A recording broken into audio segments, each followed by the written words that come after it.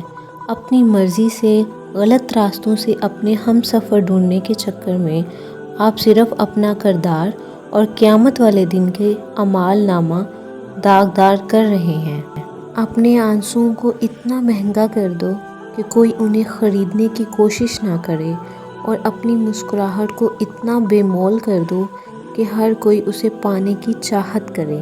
میں اللہ تعالیٰ کی پناہ چاہتی ہوں ہر اس غم سے جو خاموشی سے دل کو کھا جاتا ہے۔ یا اللہ، میں نے اپنا ہر معاملہ، اپنی فکر کو تیرے سپرد کر دیا۔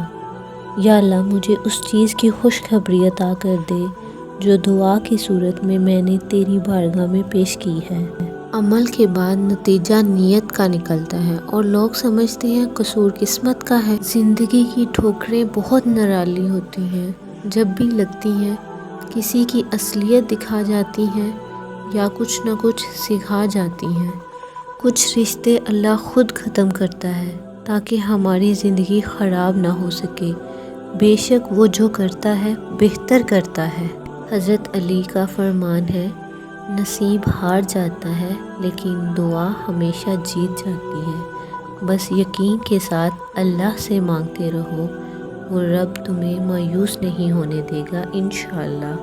حضرت علی کا فرمان ہے، جس سے محبت کی جائے اس کا فرما بردار ہونا پڑتا ہے۔ احساس زبردستی نہیں ڈالا جا سکتا۔ اگر یہ ممکن ہوتا تو اس دنیا میں کوئی مسئلہ ہی نہ ہوتا۔